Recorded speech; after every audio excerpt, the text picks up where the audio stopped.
सांसद राहुल गांधी की बात करेंगे, जो विदेश जाते ही भारत के विरोध में अपनी बात कहना शुरू कर देते हैं। कभी वो संविधान को खतरा बताते हैं तो कभी कहते हैं कि विपक्ष को संसद में बोलने नहीं दिया जाता है। पिछले कुछ वर्षों में राहुल गांधी जितनी बार अमेरिका गए, उतनी बार उन्होंने भारत सरकार और भारत की व्यवस्थाओं पर, भारत की संस्थाओं पर सवाल खड़े किए, जबकि वो खुद इसी सिस्टम का हिस्सा हैं।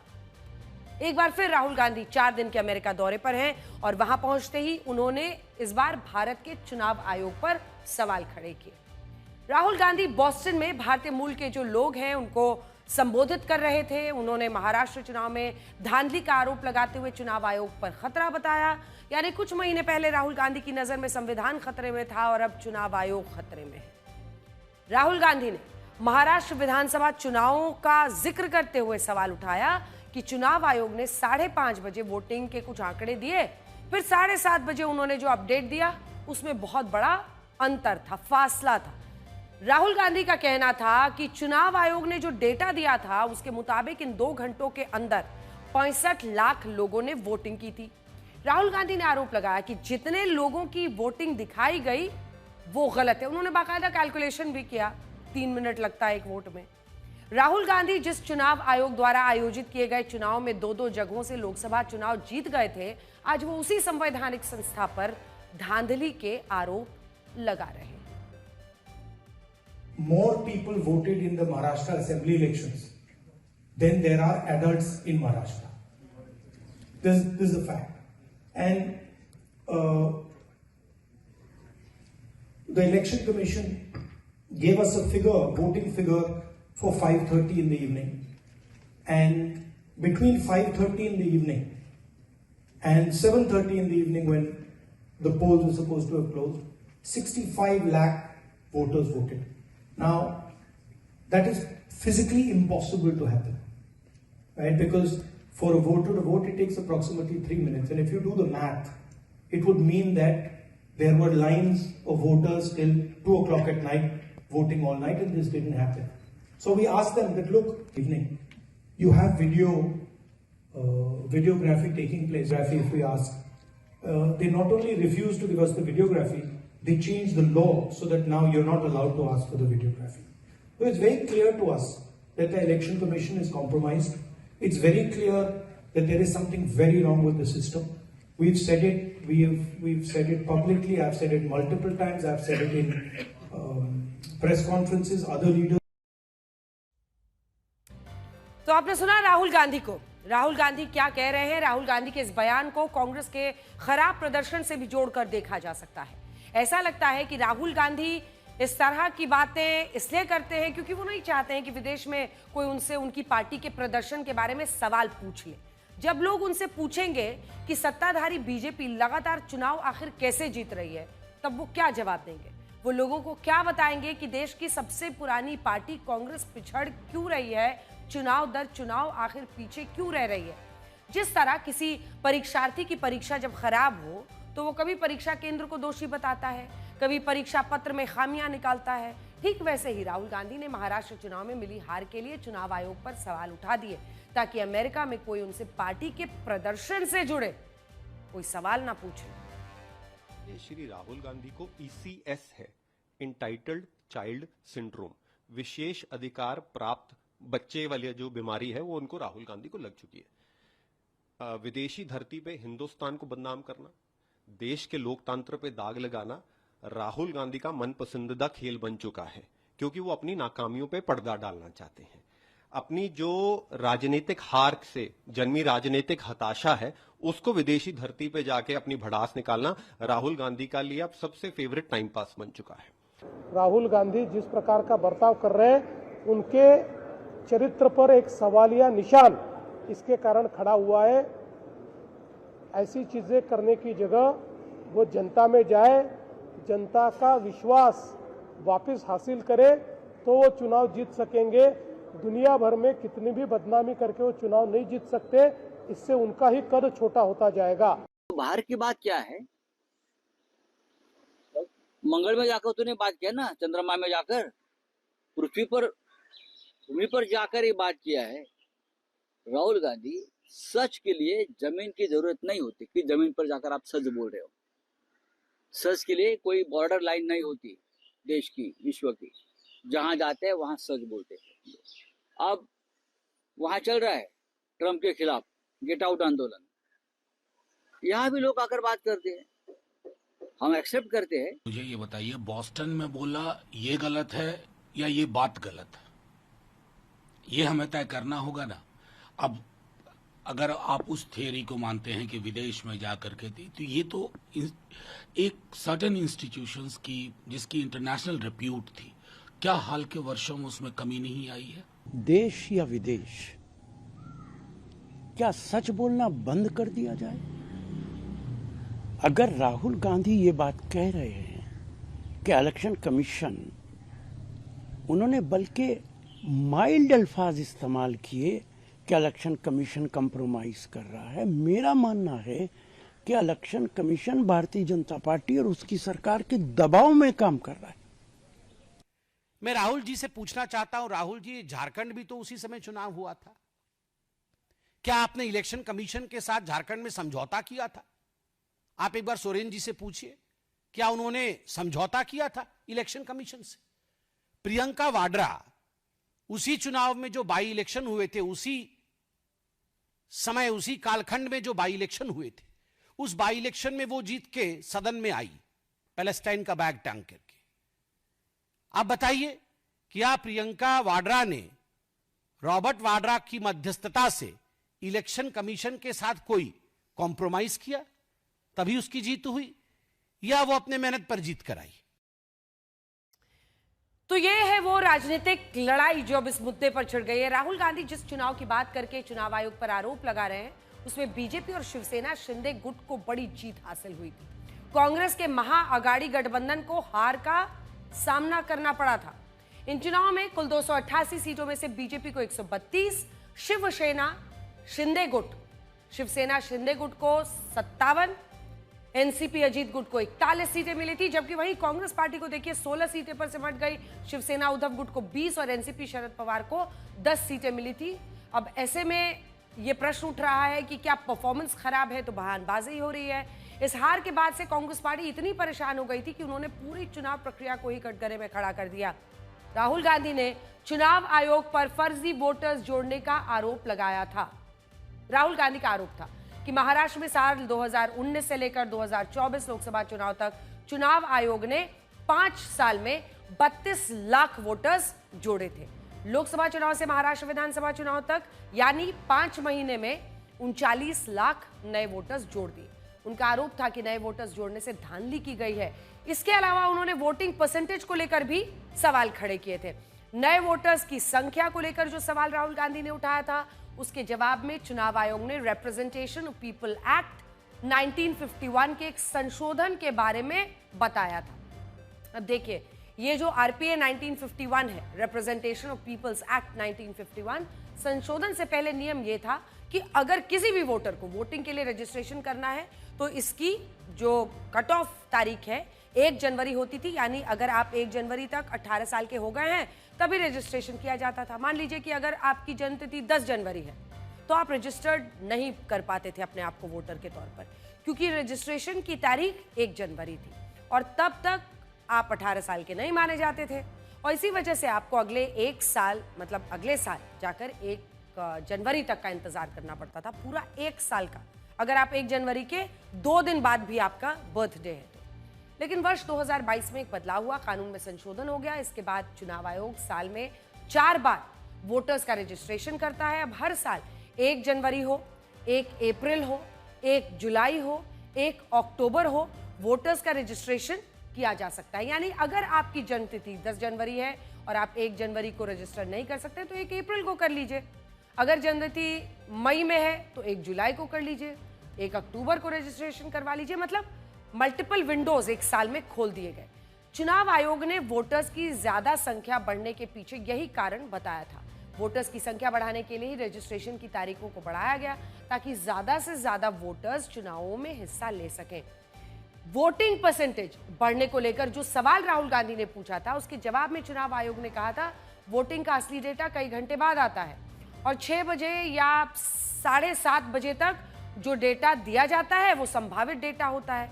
चुनाव आयोग के मुताबिक वोटिंग का आधिकारिक डेटा इकट्ठा करने में समय लगता है, क्योंकि इसके लिए कई अलग अलग पोलिंग बूथ से डेटा एक जगह पर इकट्ठा किया जाता है। इसमें कुछ दूर दराज के पोलिंग बूथ भी शामिल होते हैं। चुनाव आयोग ने वोटिंग परसेंटेज को लेकर यह भी कहा था कि वोटिंग के लिए 6 बजे तक की समय सीमा तक की गई, और जो वोटर 6 बजे तक भी पोलिंग बूथ पहुंच जाता है वो अंदर हो सकता है, अंदर जा सकता है, फिर चाहे कितना भी लेट हो वो वोट डाल के ही वहां से निकलेगा, वोटिंग चलती रहेगी। आखिरी वोटर जो घुसा है 6 बजे के पहले, जब तक वो वोट नहीं डालता है तब तक वोटिंग की प्रक्रिया चलेगी। महाराष्ट्र चुनाव को लेकर एक दस्तावेज हमारे पास है। ये चुनावों से जुड़ा डेटा है। ये डेटा बताता है कि कांग्रेस पार्टी या किसी भी अन्य दल ने चुनाव में गड़बड़ी की आधिकारिक शिकायतें मजबूती के साथ दर्ज नहीं की है। किसी भी चुनाव में अगर आप देखिए तो शिकायत 2 स्तर पर दर्ज होती है। पहली अपील जिला स्तर पर जो कि डीएम के पास है, फिर दूसरी अपील मुख्य चुनाव आयुक्त जो राज्य का होता है उसके पास। महाराष्ट्र चुनाव में, और ये पेपर मेरे सामने है, ये दरअसल अगर आप इस पेपर को देखेंगे तो चुनाव आयोग की तरफ से इस पेपर में जवाब दिया गया था। अब इसमें आप देख लीजिए, हमने आपके लिए हाईलाइट किया है। ये जो पहला आप हाईलाइट देख रहे हैं, सबसे पहले तो नंबर ऑफ इलेक्टर्स है, वोटर्स है, जो कि 9,77,00,000 है। उसके बाद आप देखिए ये जो बीएलओज हैं, बीएलओज कौन होते हैं? Booth level officers. ये राज्य सरकार के अधिकारी होते हैं। और बीएलएस कौन होते हैं? ये पॉलिटिकल पार्टी के एजेंट होते हैं, बूथ लेवल एजेंट। आप सोचिए कि जो बूथ लेवल एजेंट का नंबर है वो महाराष्ट्र में 1 लाख था, 1,03,727। अब देख लीजिए शिकायतें कितनी आई। डीएम के स्तर पर सिर्फ 89 शिकायतें आई हैं, 89, ये देखिए 89। और सीईओ यानी राज्य के चुनाव अधिकारी के स्तर पर एक ओनली 1। तो इससे आप अंदाजा लगा सकते हैं कि शिकायतें की ही नहीं गई हैं। यही नहीं, हमने इसीलिए बंगाल को भी आपके सामने हाईलाइट कर दिया है। बंगाल में तो राजनीतिक पार्टियों के 2.25 लाख एजेंट हैं, 1,75,000 से ऊपर। लेकिन शिकायतें जो अभी तक आई हैं डीएम के पास 0, चुनाव आयुक्त जो मुख्य चुनाव आयुक्त है राज्य के, उनके पास 0। तमाम राज्यों में यही हाल है, 0 0 0 0, शून्य की पूरी बहार है। और अगर आप देखिए तो सिर्फ महाराष्ट्र में 89 शिकायतें आई थी जो कि डीएम के स्तर पर पहुंची थी, जबकि लाखों लाख में एजेंट्स तमाम राजनीतिक पार्टियों के रहते हैं। और इसीलिए यह सवाल उठता है कि महाराष्ट्र चुनाव में जिला स्तर पर अगर सिर्फ 89 शिकायतें दर्ज की गई थी, लेकिन आधिकारिक तौर पर मुख्य चुनाव आयुक्त के पास यानी दूसरे स्तर पर केवल 1 शिकायत पहुंची थी, तो ऐसे में राजनीतिक पार्टियों के जुड़े 1 लाख से ज्यादा बूथ लेवल एजेंट जो काम कर रहे थे, वो आखिर इस मुद्दे को जमीन पर क्यों नहीं उठा पाए? क्योंकि एड्रेस तो वहीं से होना है। आप जब डीएम के पास शिकायत करेंगे, जब आप त्रुटियां जाके बताएंगे मुख्य चुनाव आयुक्त को, तब वहां से बदलाव होगा। लेकिन क्या बदलाव करने की मंशा नहीं थी? मतलब यह है कि राजनीतिक पार्टियों के कार्यकर्ता जो चुनाव आयोग के साथ मिलकर काम कर रहे थे, उन्हें भी चुनाव प्रक्रिया में धांधली नहीं दिखी, जबकि वो पारदर्शिता सुनिश्चित करने के लिए ही राजनीतिक दलों की तरफ से नियुक्त किए गए थे। और ये सब कुछ तब हो रहा है जब हर बार हर चुनाव के बाद चुनाव आयोग को लेकर सवाल खड़े होते हैं। ऐसे में फिर इन एजेंट्स को सतर्क क्यों नहीं किया जाता है? सवाल यह है कि अगर राजनीतिक पार्टियों को धांधली का शक था तो उन्होंने दूसरे स्तर पर जाकर आधिकारिक शिकायतें दर्ज क्यों नहीं करवाई? जब भी नाम जुड़ते हैं या घटते हैं तब उन्हें ऑनलाइन डाल दिया जाता है चुनाव आयोग की तरफ से। फिर ये बीएलओज और बीएलएस के सामने है, जो राजनीतिक पार्टियों के एजेंट है वो ऑनलाइन देखकर जो त्रुटियां हैं उसको ले जाकर डीएम के पास शिकायत कर सकते हैं। फिर आप जा सकते हैं सीधा सीईओ यानी मुख्य चुनाव आयुक्त के पास राज्य में। सवाल यही है, कहीं ऐसा तो नहीं है कि मकसद केवल हंगामा खड़ा करना है? वैसे चुनाव में हार के बाद कांग्रेस पार्टी इस तरह के तमाम आरोप लगाती रही है। हरियाणा चुनाव, जिनके नतीजों के बाद कांग्रेस ने ईवीएम पर सवाल उठाए, कहा था कि जिन मशीनों में बैटरी फुल चार्ज थी उन सीटों पर कांग्रेस के उम्मीदवार हार गए, और जिन मशीनों में बैटरी कम थी वहां पर कांग्रेस उम्मीदवार जीत गए। ऐसे कई मौके आए हैं जब राहुल गांधी ने विदेश जाकर भारत के संबंध में विवादित बयान दिए हैं। वर्ष 2024 में अमेरिका के वर्जीनिया में राहुल गांधी ने बोला था कि भारत में लोगों की धार्मिक स्वतंत्रता खतरे में है। वहां लड़ाई इस बात पर है कि सिखों को अपनी पगड़ी पहनने दी जाएगी या नहीं, या उसे गुरुद्वारा जाने दिया जाएगा या नहीं। मार्च 2023 में लंदन में राहुल गांधी ने यूरोप और अमेरिका को भारत के अंदरूनी मामलों में दखल देने की अपील की थी। उन्होंने कहा था कि भारत में लोकतंत्र खतरे में है और यूरोप और अमेरिका को भारत के लोकतंत्र की बहाली के लिए इसमें दखल देना चाहिए। फरवरी 2023 में इंग्लैंड, जहां पर कैम्ब्रिज यूनिवर्सिटी में राहुल गांधी ने कहा था कि भारतीय लोकतंत्र खतरे में है क्योंकि भारत में विपक्षी नेताओं की जासूसी करवाई जाती है। मई 2022 में लंदन की कॉन्फ्रेंस में राहुल गांधी ने भारत को यूनियन ऑफ स्टेट्स यानी राज्यों का समूह कहा था। उनके इस बयान को देश को तोड़ने वाला बयान तब आरोपों के मुताबिक लगाया गया था। तो कुल मिलाकर जो परिस्थितियां हैं राहुल गांधी के इस बयान के बाद, और ऐसा माना जा रहा है कि विदेश में जाके, चूंकि ब्राउन यूनिवर्सिटी में वो बोल रहे थे, तो बीजेपी वाले इस बात पर भी हमला कर रहे हैं कि आप सिर्फ भारतीय समुदाय के सामने नहीं, आप एक यूनिवर्सिटी के मंच पर बोल रहे थे और भारत की संस्थान के खिलाफ बोल रहे थे। ये कहां तक सही है जब भी आप भी उसी सिस्टम का हिस्सा है। अब बात करेंगे मुर्शिदाबाद की। पश्चिम बंगाल के मुर्शिदाबाद में वक्फ कानून के विरोध में हुई हिंसा लोगों को वक्फ के नाम पर भड़काए जाने की वजह से हुई थी। अब सवाल यह है कि किसने किसको भड़काया। ममता बनर्जी का आरोप है कि मुर्शिदाबाद हिंसा के पीछे बीजेपी का हाथ है। बीजेपी नेताओं का आरोप है कि हिंसा भड़काने का सारा षड्यंत्र टीएमसी नेताओं ने रचा था।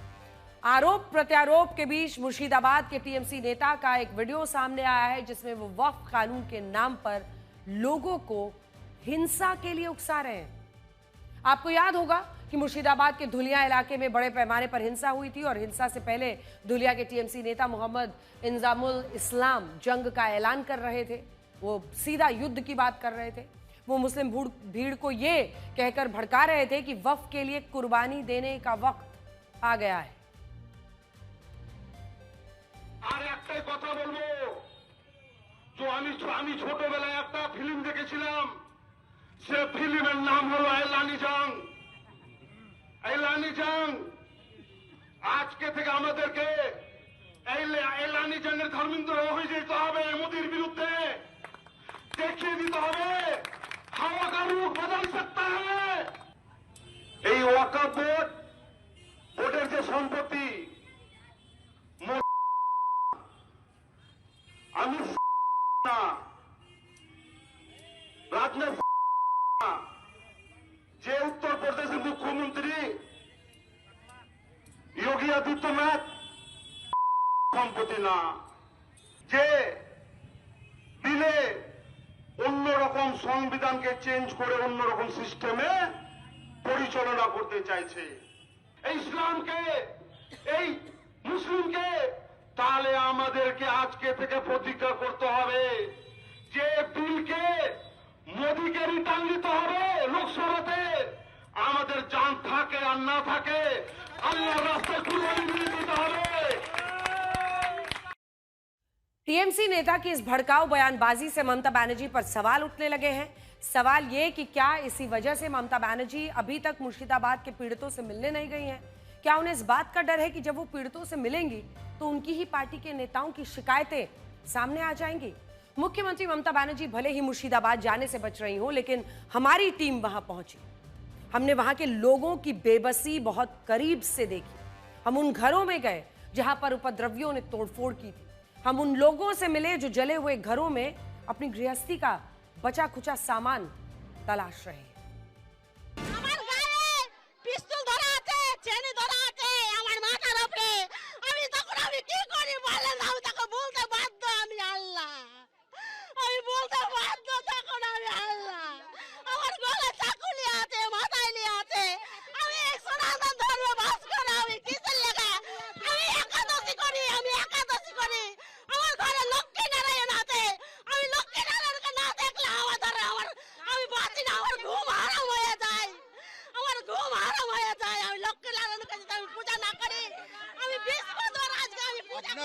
আপনার বাড়ি কোথায়? আমার বাড়ি জাফরাবাদ।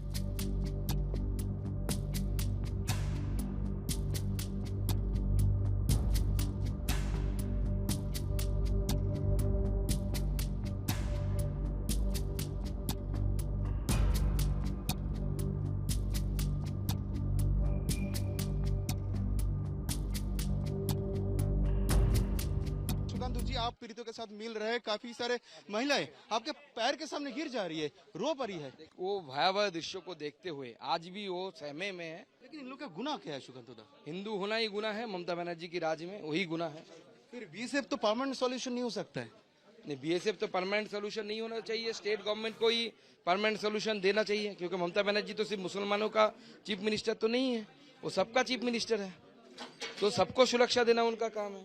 क्या आपको लगता है शांति परमानेंटली यहाँ रिस्टोर हो सकता है? देखिए अभी तो कोई स्थिति में नहीं देख रहा, आप देख सकते हैं कैसे खोल यानी जिसे मृदंग कहा जाता है, जो हिंदू धर्म के कीर्तन में बंगाल में, त्रिपुरा में प्रमुख रूप से इसका, इस्कॉन में भी इसका इस्तेमाल होता है, उसको जला दिया गया, मंदिर तोड़े गए, पूरे सामान देखिए पूरी तरीके से कैसे ध्वस्त कर दिया गया, जैसा लग रहा है कि यहाँ पे कोई जंग हुआ है। और इस तरीके की इतनी भयावह घटना घटने के बाद भी हम ममता बनर्जी यहाँ पे आने की हिम्मत नहीं जुटा पाई, उनको आना चाहिए।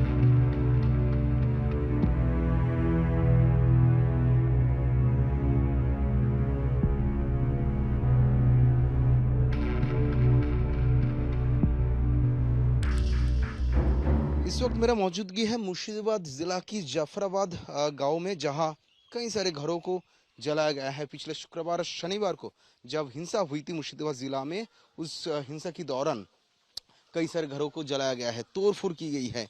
या इसी गांव में एक दोनों को घर से बाहर लाके मारा गया है, बुरी तरीका से इन दोनों को हत्या की गई है। सिर्फ इतना ही नहीं, ये हत्या करने के बाद जो वायलेंट मॉब था, वो मॉब पूरा गांव घूम के कई सारे घरों पे अटैक की है। अटैक करने के बाद तोड़फोड़ की गई, सब जलाया गया है। इस घर में रहने वाले जो आदमी हैं उनसे एक बार बात करेंगे। আপনি তো নিজে চলতে পারেন না, আপনি যেদিন অ্যাটাক হলো এটা আপনার বাড়ি তো? কি হয়েছিল সেদিন? সেদিন হঠাৎ করে ওরা ওই গোলমাল করতে করতেই আসছে। শুক্রবার না শনিবার? শনিবার প্রায় 8:30 9টা এরকম টাইমে সকাল। তো সেই সব মুহূর্তে ওরা আসছে আর আমরা ভয়ে প্রায় 100 ধরে নেন, 100 আশেপাশে। হ্যাঁ, তো সেই সময় আমরা এখানে বসে বিড়ি বাজছিলাম যে আমার স্ত্রীর অপারেশন করেছি, আমিও দৌড়ে পালাতে পারবো না। আমি বলছি আমি মরি আর মরি, তুমি হটো এখান থেকে। ওকে হটিয়ে দিলাম, হটিয়ে দিয়ে ও চলে গেলো, এই বাড়ির ভেতর দিকে ঢুকে গেল। আমি তখন দেখছি যে পরিস্থিতি খারাপ, আমিও পালিয়ে গেলাম দরজার তালা দিয়ে। আপনি এখান থেকে পালিয়ে গেলেন? হ্যাঁ, দরজা দিয়ে তালা দিয়ে কোন রকম করে এই পালিয়ে গেলাম। গিয়েও কোন রকম কষ্ট করে গিয়ে ওদের বাড়ির ছাদের উপরে উঠলাম। এই বাড়ির ছাদ। আপনার বাড়ি কোথায়? আপনার বাড়ির ছাদে কি উনি আশ্রয় নিয়েছিলেন? তারপর ওই ভেতর থেকে দেখি সব পেট্রোল ঢেলে আগুন জ্বালিয়ে দিল। এটা কত দূরে ছিলেন আপনি? আমি এই তো এইখানে, এই বাড়ি থেকে দেখছেন যে আপনার বাড়ি ভেঙে ফেলা হচ্ছে, আগুন দিয়ে জ্বালিয়ে দেওয়া হচ্ছে। পাথর চালালো, তারপরে পেট্রোল দিয়ে আগুন জ্বালিয়ে দিল। প্রথমে ভাঙচুর চালায়, হ্যাঁ, তারপর পেট্রোল ঢেলে আগুন জ্বালিয়ে দেয়। হ্যাঁ, এই ঘরের দরজায় তালা দেওয়া ছিল, তালা ভেঙে দিয়েছে। ভেঙে দিয়ে ঘরের ভেতরে যাবতীয় জিনিস ছিল সবতে পেট্রোল দিয়ে। কেন আপনার ঘরে ভাঙচুর কেন করা হলো? এটা হিন্দু, সেটা হিন্দু। এখানে তো আরো অনেক, সবাই তো এখানে হিন্দু, আপনার ঘরে কেন আক্রমণ হলো? সেটা তাদের ব্যাপার। এখানে তো আমার বাড়ি এখানে হলো, এই বাড়িটা ঘরের ভেতরে আপনার ঘর দরজা ভেঙে ঘরের ভেতরে আগুন। তারপরে তো ওই পাড়াতে অনেকেই আগুন হয়েছে।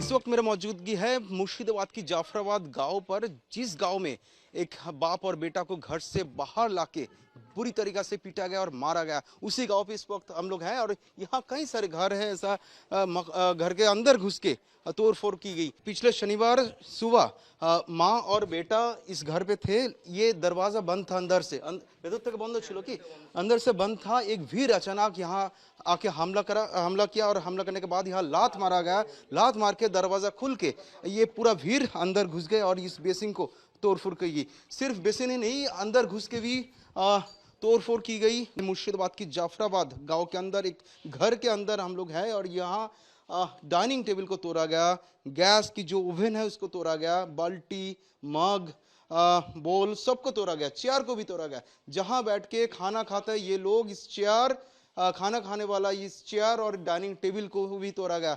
यहाँ किचन में तो एक बार जाएंगे, यहाँ भी तोड़फोड़ की गई। ये जो बर्तन हम देख सकते हैं, ये चावल पकाने वाली ये बर्तन, इसके ऊपर भी हमला हुआ और ये मुड़ गए हैं। आप देख सकते हैं ये तस्वीरें, ये चावल पकाने वाली जो बर्तन, इस बर्तन मुड़ चुके हैं। और अब এখানে ভাত রয়েছে, আপনি কি আজকে রান্না করেছেন? আজকে রান্না করেছি। ये सबसे शर्मिंदा वाला जो तस्वीर है, ये इस बर्तन में भी आज इनको खाना पकाना पड़ा। हम देख सकते हैं कि चावल पकाया गया है और आज इस घर की महिला आज इस बर्तन में भी चावल पकाई है। और इससे ज़्यादा शर्मिंदा वाला तस्वीर क्या हो सकता है मुर्शिदाबाद में, बंगाल में। इस टीवी को तोड़ा गया, कितना बुरा तरीका से इस टीवी को तोड़ा गया। যখন হামলা হয়েছিল তখনই কি ওই শনিবারই হয়েছিল, उसी दौरान जो भीड़ अंदर घुस गए थे वो भीड़ अंदर आके इस टीवी को तोड़ा गया।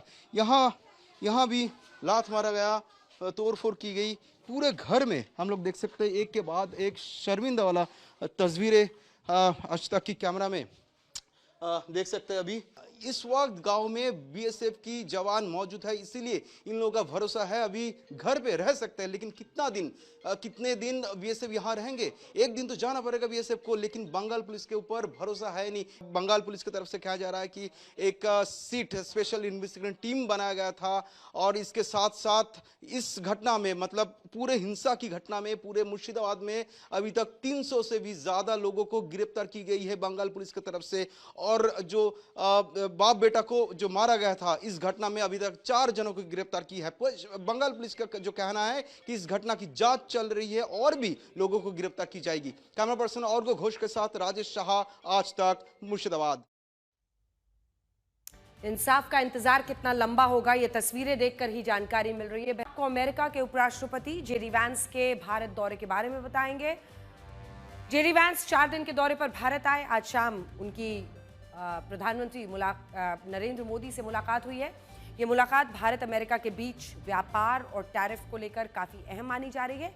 ये तस्वीरें आप उस वक्त की देख रहे हैं जब विमान से भारत लैंडिंग उनकी हुई थी और सबकी नज़रें थी, पारंपरिक वेशभूषा में उनके बच्चे उनके साथ पहुंचे थे।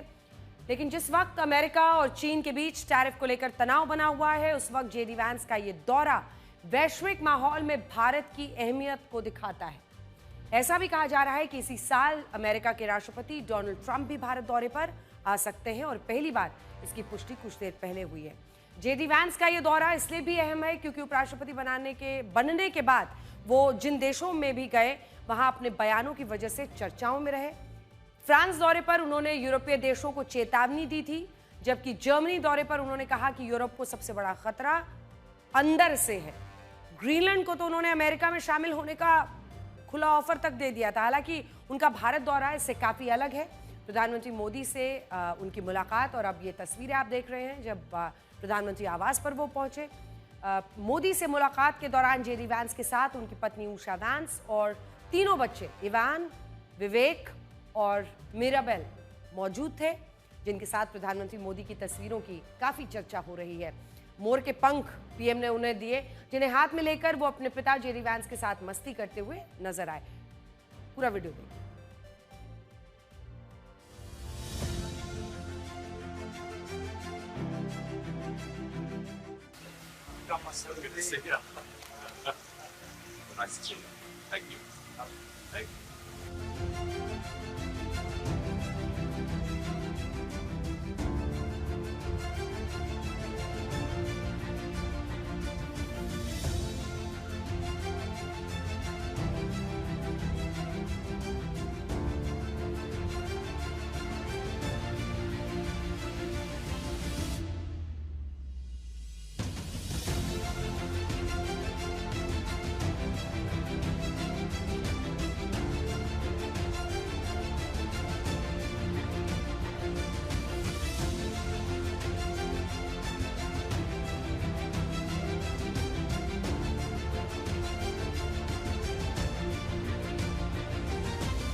इससे पहले जेडी वैंस ने अपने परिवार के साथ आज दिल्ली में अक्षरधाम मंदिर में दर्शन किए। मंदिर दर्शन के बाद उन्होंने कहा कि उनके बच्चों को अक्षरधाम मंदिर बहुत पसंद आया। जेडी वैंस की ये यात्रा कूटनीति के साथ उनके लिए निजी तौर पर भी बड़ी है, क्योंकि जेडी वैंस की पत्नी उषा वैंस भारतीय मूल की हैं। वो हिंदू धर्म को मानती हैं। उनके माता पिता मूल रूप से आंध्र प्रदेश के रहने वाले हैं। प्रधानमंत्री मोदी से मुलाकात के बाद वो पहले जयपुर और फिर आगरा घूमने जाएंगे। जयपुर में आमेर का किला और हवा महल देखेंगे। उसके बाद अगले दिन वो आगरा में अपने परिवार के साथ ताजमहल देखेंगे।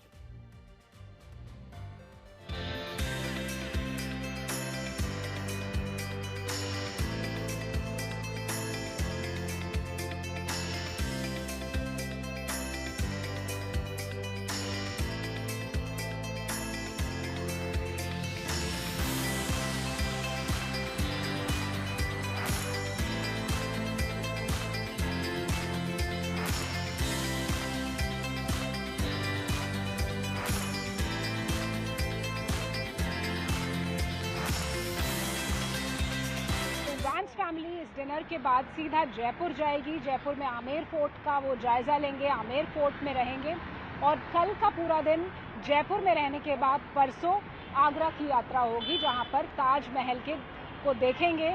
और जेडी वैंस के लिए ये दौरा जितना राजनयिक तौर पर महत्वपूर्ण है, उतना ही पारिवारिक तौर पर भी महत्वपूर्ण है। और भारतीय परंपरा के जो अहम चिन्ह हैं उन सबको वो देखना चाहते हैं, महसूस करना चाहते हैं, उसका अनुभव करना चाहते हैं। इंडिया और भारत के बीच फर्क को दिखाती ये खबर। इंडिया बहुत तेजी से आगे बढ़ रहा है, हम एआई युग में प्रवेश कर रहे हैं। अब हमें हमारे सारे सवालों के जवाब मशीनें दे रही हैं, लेकिन कुछ सवाल ऐसे हैं जिनके जवाब ना एआई के पास हैं और ना ही सरकारों के पास, और ये सवाल पिछले कई दशकों से पूछे जा रहे हैं। सवाल ये कि एआई तो आ गया, साफ पानी कब आएगा? ये सवाल महाराष्ट्र के नासिक के बोरीची बड़ी गांव के लोग पूछ रहे हैं। इस गांव के लोग पानी की किल्लत के आदी हो चुके हैं। नल का जल इनके लिए सपना है। कुएं के पानी से एक उम्मीद बंधी रहती थी, लेकिन इस बार उनके कुएं अप्रैल में ही, भारी गर्मी है, मई जून की गर्मी में न जाने क्या हाल होगा, उससे पहले अप्रैल के ही महीने में कुएं में पानी सूख गया है। हालात ये हैं कि यहाँ के लोगों को अभी से कई किलोमीटर दूर मौजूद एक कुएं से पानी लाने के लिए जाना पड़ता है, और इस कुएं का हाल ये है कि उसमें गंदा पानी है जिसे पीने के लिए ये लोग मजबूर हैं। आपकी स्क्रीन पर जो कुआं दिख रहा है, ये देखिए, इस इलाके में यही इकलौता कुआं बचा है जिसमें बहुत थोड़ा सा पानी बचा हुआ है। सोचिए, इंडिया जिसे हम कहते हैं शहरी इलाके, समृद्ध इलाके, लोग आरओ वाटर पी रहे हैं, और भारत में कुछ लोग आज भी इस कुएं का बचा खुचा गंदा पानी पीने को मजबूर हैं। और ऐसा नहीं है कि सरकारों को इसकी जानकारी नहीं है, जानकारी है, लेकिन बावजूद इसके यहाँ के लोगों की मूलभूत जरूरतें पूरी नहीं हो रही हैं। आप अपने घर में भी पानी के लिए आरओ का बटन ऑन करते होंगे या फिर नल खोलकर फुल फोर्स में ग्लास भर लेते होंगे, लेकिन देखिए नासिक के इस गांव की महिलाएं पानी लाने के लिए क्या करती हैं। वो जान पर खेलकर कुएं में उतरती हैं, छोटे से कटोरे में पानी लेकर अपने बर्तन भरती हैं।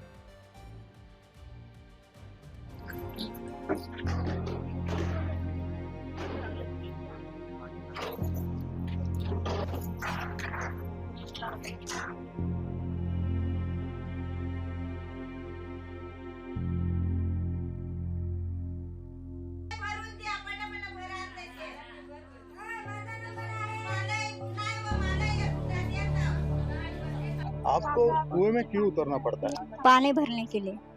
कितने बार उतरते, क्या है थोड़ा बताइए, क्या दिक्कत है? दिन में 1-2 बार उतरना पड़ता है, पानी नहीं है ना, इसलिए उतरना पड़ता है। हाँ। तो क्या क्या दिक्कत है? डर लगता है ना उतरने के लिए। बहुत लोगों का, किसी का दांत टूटा है, किसी का हाथ टूटा है, इसलिए डर लगता है। छोटे छोटे बच्चे हैं, इतना गंदा पानी पिएंगे तो मानव क्या करेगा क्या?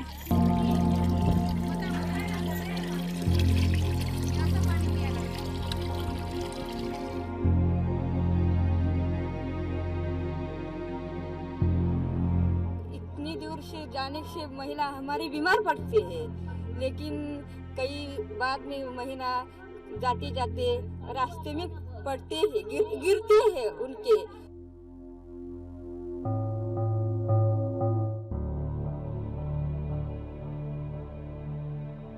हमारे गांव में पानी लाने के लिए बहुत लंबा जाना पड़ता है, 2-2.5 किलोमीटर। जो हमारे गांव के बाजू में जो नहर है उसमें पानी नहीं। एक महिला जब नीचे उतर जाती है तब कभी हमको एक हंडा पानी मिल जाता है, तो एक हंडे से हमारी समझ ये पूरा नहीं होता ना, तो हमारी इतनी मिन्नती है कि हमको घर पोत पानी दो, इतनी हम सरकार से मांगी करते हैं।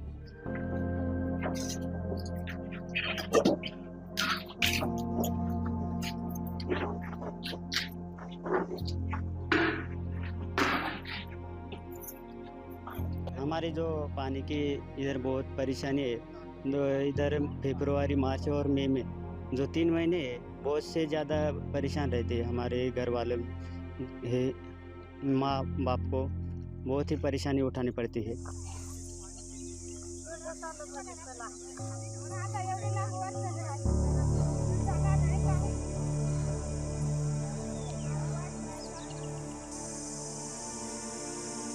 यहाँ के युवा जब लड़की देखने जाते हैं तो वहाँ लड़की वाले बोलते हैं कि वहाँ पानी नहीं है, कैसे देंगे उसको, वो पानी ला सकती है इतने दूर से कैसे, तो ये थोड़ी सी दिक्कत है।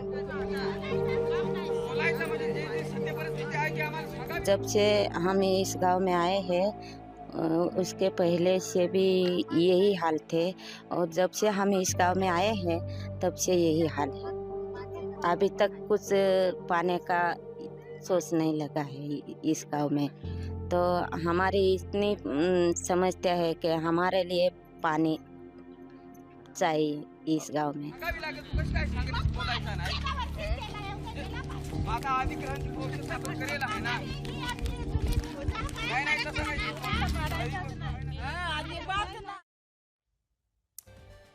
भारत में दुनिया की 17% आबादी रहती है और हमारे देश में दुनिया का 4% पीने का पानी है, लेकिन ये पानी धीरे धीरे खत्म हो रहा है और हम डे जीरो की तरफ तेजी से बढ़ रहे हैं। डे जीरो एक ऐसी स्थिति है जब किसी शहर, राज्य या देश में पानी की उपलब्धता ना के बराबर हो जाए।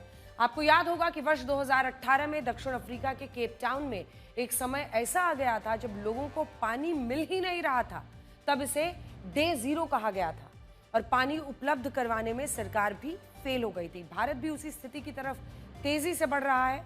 देश की आजादी के साथ ये एक प्रति व्यक्ति पीने के पानी की उपलब्धता जो है उसमें 75% की कमी आ चुकी है। यानी अगर आप देखें तो साल 1947 में अगर हर व्यक्ति को लगभग 100 लीटर पीने का पानी उपलब्ध था, तब उसे अब जाकर केवल 25 लीटर पानी ही मिल रहा है, जो कि पहले उसको 100 लीटर पानी मिलता था। सोचिए हम कितनी तेजी से डे जीरो की तरफ बढ़ रहे हैं। वर्ष 2019 में नीति आयोग की एक रिपोर्ट में बताया गया था कि देश के 60 करोड़ से ज्यादा लोग पानी की समस्या से जूझ रहे हैं। हमारे यहाँ पीने के पानी के लिए सबसे ज्यादा निर्भरता भूजल यानी अगर आप देखिए तो ग्राउंड वाटर पर है, और स्थिति है कि भारत के 700 में से 256 जिलों में भूजल का जो स्तर है वो गंभीर डेंजरस लेवल्स में नीचे आ चुका है, जिसे कहा जाता है भूजल का स्तर गंभीर की श्रेणी में पहुंच चुका है। यानी स्तर लगातार कम हो रहा है और ये एक बड़ी समस्या है जिस पर ध्यान देने की जरूरत है। आपको बताएंगे कि शादियों के मौसम में लोग सोने से क्यों कतरा रहे हैं। सोना, यहाँ हम उस सोने की बात कर रहे हैं जिसकी कीमत 1 लाख के करीब पहुंच चुकी है और जो सोना लोगों को सोने नहीं दे रहा है। पिछले 1 साल में सोने की कीमतों में करीब 29,000 रुपए की वृद्धि हुई है, 29,000। अप्रैल 2024 में 10 ग्राम सोने के दाम 70,500 रुपए थे, जो अब 99,800 रुपए पर पहुंच गए, यानी लखटकिया बनने से सिर्फ 200 रुपए दूर। मुमकिन है सोने के नए आंकड़े आए तो उसकी कीमत 1 लाख से ज्यादा हो चुकी होगी। सोने के दामों की ये चमक किसी के लिए मौका है अगर आप इसमें सेव करते हैं, किसी के लिए मुसीबत अगर आपके घर में शादी है, और शादी सोने के बिना भारत में होती नहीं है। आज लोग समझ नहीं पा रहे हैं कि सोने की कीमतों को किस स्तर पर जाकर रुकेंगी। सबकी यही नजर है, अगर इसमें ठहराव आएगा या नहीं आएगा, वृद्धि क्या इसी तरह से जारी रहेगी? जो लोग इन्वेस्ट करना चाहते हैं, क्या वृद्धि करने का टाइम निकल चुका है या आने वाला है? बहुत सारे सवाल लोगों के मन में। फिलहाल तो सोने की कीमतों ने आम आदमी की मुश्किलें बढ़ा दी है, क्योंकि भारत के लोगों के लिए सोना एक धातु नहीं बल्कि एक भावना है, एक परंपरा है, एक संस्कार है, एक सुरक्षा की गारंटी है। कुल मिलाकर मामला इमोशनल है। अब तक शादी विवाह का मौसम है तो सोना सिर्फ बाजार की नहीं बल्कि पूरे एक समाज की कहानी है जिससे हर कोई प्रभावित है। सोने की कीमतों में वृद्धि की सबसे बड़ी वजह युद्ध, डॉलर की कीमतों में अस्थिरता को माना जा रहा है। ट्रंप द्वारा लगाए गए टैरिफ ने भी बाजार में अस्थिरता पैदा की है, जिसका असर सोने के दामों में वृद्धि के रूप में नजर आ रहा है। जिन लोगों ने पहले से सोने में इन्वेस्ट किया हुआ है, सबसे खुश वही हैं जिन्होंने पहले ही खरीद लिया है, जिन्होंने पहले ही देख लिया कि बाजार में अस्थिरता है, उन्होंने सोचा कि नहीं अब यहाँ पर इन्वेस्ट करना ठीक नहीं है, सोना खरीद के रखते हैं। ऐसे लोग बहुत खुश हैं क्योंकि उन्होंने कम स्तर पर खरीदा था। लेकिन जिन लोगों को शादी ब्याह करना है उनके लिए सोना खरीदना सबसे बड़ा झटका है, क्योंकि उनका गहनों का बजट बहुत ज़्यादा बढ़ चुका है। इसका असर बाजार में नज़र भी आ रहा है। बहुत से लोग ऐसे हैं जो इन कीमतों पर सोना खरीदने में सक्षम नहीं है। अब वो कम कैरेट के सोने या आजकल बहुत सारे अलग अलग मेक भी आते हैं, नकली गहनों से काम चलाने की तैयारी कर रहे हैं। सोने की कीमतों में वृद्धि से सर्राफा बाजार में मंदी नजर आ रही है, क्योंकि सोने की फूटकर खरीदारी में गिरावट आई है। ज्यादातर लोग अगर आप देखिए अब नई खरीदारी के बजाय पुराने गहनों को ही एक्सचेंज कर रहे हैं, उसी के बदले कुछ नया ले रहे हैं ताकि जेब पर बहुत ज्यादा अचानक बोझ ना पड़े।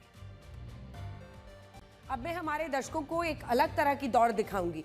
आज तक लोगों ने horse race, car race, dog race या इंसानों की मैराथन देखी होगी, लेकिन ये वो दौड़ है जिसमें ह्यूमनॉइड रोबोट्स शामिल हुए थे। अच्छा, अब अंजना 2.0 मेरी AI वर्जन है। क्या ऐसा संभव है? इससे तो इंसानों के लिए स्पोर्ट्स में भी कंपटीशन बढ़ जाएगा। मैं ये जानना चाहती हूँ कि इस रेस का रिजल्ट क्या रहा। क्या मशीनें, ह्यूमनॉइड रोबोट्स इंसानों को हरा सकती हैं?